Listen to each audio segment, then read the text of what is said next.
Hello दोस्तों, superstar coaching के एक न्यू वीडियो में आपका स्वागत है। फ्रेंड्स, यह वीडियो आपके क्लास 10th और 12th वालों के लिए दोनों के लिए है। इस वीडियो के माध्यम से आपको संक्षेपण करना एकदम बाएं हाथ का खेल हो जाएगा। जी हाँ फ्रेंड्स, संक्षेपण आपके बोर्ड एग्जाम में या आपके क्लास 10th या क्लास 12th के विद्यार्थी हो, ये आपके क्या काम होते हैं, बोर्ड एग्जाम में 4 मार्क्स के आपके आते हैं। और यह वीडियो के माध्यम से आपको ट्रिक से बताया जाएगा और जिसके कारण आपके 4 मार्क्स एकदम मुट्ठी में हो जाएंगे। बस वीडियो को शुरू से लेकर अंत तक देखिएगा। नहीं समझ में आएगा तब आप मुझे बोल सकते हैं। पक्का 100% गारंटी है कि आपको संक्षेपण बाएं हाथ का खेल हो जाएंगे। इसके मैं आपको ट्रिक बताने वाला हूँ, बस वीडियो को शुरू से लेकर अंत तक देखते रहिए। आपको ट्रिक एकदम ज़बरदस्त है। तो दोस्तों, सबसे पहले हम लोग यह बात कर लेते हैं कि संक्षेपण होता क्या है। तो संक्षेपण होता क्या, इसको थोड़ा समझ लेते हैं। जैसे मान लीजिए कि कोई विद्यार्थी, हम किसी ऑफलाइन कोचिंग में पढ़ा रहे हैं और ये बच्चे से बहुत सारा बच्चा सब है और उस सब का जो क्लास है 6:30 बजे है और AM माने कि सुबह में है। और हम क्या काम किए, तो हमारा उठने में क्या थोड़ा देरी हो गई। तो हम जो क्लास में बच्चे सबसे पहुँच रहे 7 बजे, इससे पहले हम लोग क्या काम किए 7 PM माने 7 बजे बच्चे सब क्लास से पहुँच रहे। तो बच्चा स्वाभाविक पूछेगा सर 6:30 बजे क्लास था, थोड़ा देरी कैसे हो गई। तो हम क्या काम, उठने में थोड़ा देरी हो गई, माने नहाए, फिर ब्रश किए, फिर एकदम सब कुछ तैयार वार होने में थोड़ा समय लग गया। तो बच्चे सबको डायरेक्ट सीधे बोलेंगे कि हम नहाए थे, ऐसे वैसे थोड़ी ना बोलेंगे। सीधे बोलेंगे कि उठने में थोड़ा देरी हो गई। माने शॉर्टकट में इसको बात को बता देना, इसी को बोलते हैं संक्षेपण। संक्षेपण यही होता है दोस्तों कि मेन पॉजिटिव लाइन को लिखना होता है। मेन जो सेंटेंस में पॉजिटिव लाइन को लिखना, बाकी फालतू लाइन को छोड़ देना है, उसी को हम लोग बोलते हैं संक्षेपण। तो ये तो आप लोग देहाती में समझे, लेकिन एग्जाम में रहेगा तो कैसे बनाएंगे दोस्तों, इसी के बाद मैंने वीडियो लाया है। अगर आप वीडियो को शुरू से लेके तब को आपको एंजॉय आएंगे और आप अच्छे से सीख जाएंगे और ऐसे प्रश्न को आप छोड़ के नहीं आएंगे। तो चलिए हम लोग प्रश्न को हल करते हैं। तो प्रश्न को हल करने से सबसे पहले संक्षेपण को, सबसे पहले जो आपको प्रश्न दे दिया उसको आप एक बार पढ़ लीजिए, माने रीडिंग कर लीजिए, एक बार अच्छी तरीक़ा से पढ़ लीजिए कौन पॉजिटिव लाइन है। तो पहला आपका देखो, मैं पढ़ के बताता हूँ दोस्तों। तो इसमें दिया गया प्रत्येक मनुष्य का जीवन का उद्देश्य होना चाहिए। माने प्रत्येक मनुष्य के जीवन का उद्देश्य होना चाहिए। यदि तुम्हारा कोई उद्देश्य नहीं है तो तुम सफल ना हो पाओगे। क्या पूछ रहा है कि प्रत्येक मनुष्य का जीवन का उद्देश्य होना चाहिए कि चाहिए। यदि तुम्हारा कोई उद्देश्य नहीं है तो तुम जिंदगी में सफल नहीं हो पाओगे। क्या करोगे इसको तुम्हें जानना आवश्यक है। उद्देश्यहीन मनुष्य बिना पतवार की नाव की तरह है। विभिन्न मनुष्य के विभिन्न उद्देश्य होते हैं। बहुत लोग धन कमाना चाहते हैं, कुछ लोग आनंद उठाना चाहते हैं, कुछ लोग विद्या के लिए परेशान है। तुम्हारा उद्देश्य देश की सेवा करना होना चाहिए। तुम्हारा देश विकासशील है। ये हमने पढ़ लिया दोस्तों। आपको समझ में आए या ना आए, फिर भी आपको एक लाइन एक बार पढ़ लेना है। तब उसके बाद अब हमको पॉजिटिव लाइन को लिखना है। तो पॉजिटिव क्या है, पहला प्रत्येक मनुष्य का जीवन का उद्देश्य होना चाहिए। ये पॉजिटिव लाइन लग रहा है तो लिख देना है, प्रत्येक मनुष्य का जीवन का उद्देश्य होना चाहिए। अब इतना लाइन को देख लिए दोस्तों। हमने पहला लाइन देख लिया कि पॉजिटिव लाइन है, प्रत्येक मनुष्य के जीवन का उद्देश्य होना चाहिए। यदि तुम्हारा, अब देखना है जो हम लोग लाइन लिखेंगे क्या दूसरा वाला से मैच कर रहा है कि नहीं। अगर मैच कर रहा है तभी ये लिखेंगे, माने पॉजिटिव लाइन और मैच भी करना चाहिए तभी ये लिखेंगे, नहीं तो छोड़ देंगे। संक्षेपण माने छोटा करके बताना है।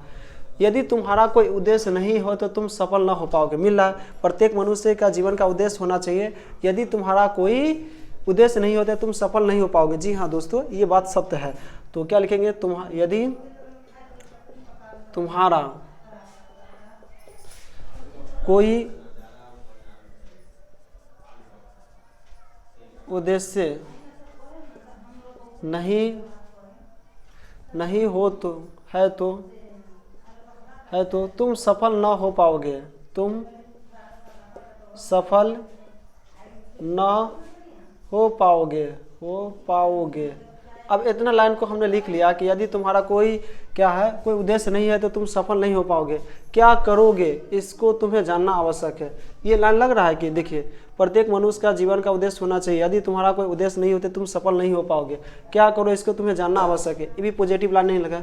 उद्देश्यहीन मनुष्य बिना पतवार की नाव की तरह। देखिए, उद्देश्यहीन उद्देश्य वाला लिखे है और ये मिल भी रहा है, तो इसी वर्ड को फिर लिख देंगे। कहाँ से है, फिर क्या बोला है, क्या करोगे इसके तुम्हें जानना आवश्यक है। ई वाला तो नहीं है। उद्देश्यहीन यानी जिसका कोई उद्देश्य नहीं, मनुष्य बिना पतवार की नाव की तरह। तो ये मिल रहा है उद्देश्य वाला सबसे। तो हम लोग लिखेंगे उद्देश्यहीन, उद्देश्यहीन मनुष्य, मनुष्य बिना नाव, उद्देश्यहीन मनुष्य बिना पतवार है, पतवार की नाव की तरह है, नाव की तरह है। अब इतना लाइन को हम लिख दे दोस्तों। विभिन्न मनुष्य के विभिन्न उद्देश्य होते हैं, ये भी पॉजिटिव लाइन है, तो लिख देंगे विभिन्न मनुष्य के विभिन्न उद्देश्य है, उद्देश्य है। ये देख लिए फ्रेंड्स, उद्देश्य है, या विभिन्न मनुष्य के विभिन्न उद्देश्य होते हैं, विभिन्न उद्देश्य होते हैं, तो होते हैं लिख लीजिए दोस्तों। अब इतना समझ गए। बहुत लोग धन कमाना चाहते हैं, कोई इंपॉर्टेंट नहीं, इससे मिल ही नहीं रहा है। कुछ लोग आनंद उठाना चाहते हैं, कुछ लोग विद्या के लिए परेशान है, वैसी बरस वाला कहानी हो गया इसमें। तुम्हारा उद्देश्य देश की सेवा करना होना चाहिए, ये इम्पोर्टेंट है। तुम्हारा उद्देश्य देश की सेवा करना होना चाहिए। अब ये लिख लिए तुम्हारा उद्देश्य देश की सेवा करना होना चाहिए। तुम्हारा देश विकासशील है, ये भी मिल रहा है इससे, तो लिख लेंगे तुम्हारा देश विकासशील है। तो देखिए दोस्तों, हमने आराम से संक्षेपण कर लिया है। अब देखिए यही बात को देखिए, इसमें से मैंने पॉजिटिव लाइन को लिख लिया है। जो इतना बात को कर ये व्यक्ति इतना बात को करके तो फिर समझेगा, यही बात को पढ़ेगा तो ये इसमें समझ आएगा कि किसके बारे में बताया गया है। तो देखिए दोस्तों, क्या आप इसको हम लोग पढ़ के देखते हैं कि पूरा पॉजिटिव लाइन लिखा गया है।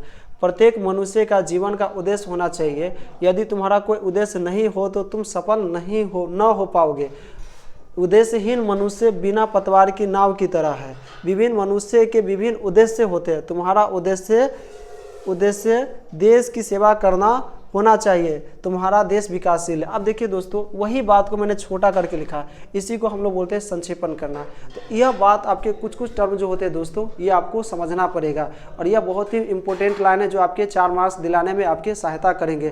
तो उम्मीद करता हूँ फ्रेंड्स, यह वीडियो आपके माध्यम से आप संक्षेपण करना सीख गए होंगे। अगर नहीं समझ में आया तो आप कमेंट करके जरूर बताइएगा। इस पर मैं चाहूँ तो एक और वीडियो डाल सकता हूँ। अगर आपको समझ में आएगा तो वीडियो को लाइक कीजिए, अपने दोस्तों के साथ सब्सक्राइब कीजिए। मैं आपसे मिलूंगा इसी तरह के वीडियो के साथ। तब तक के लिए जय हिंद दोस्तों।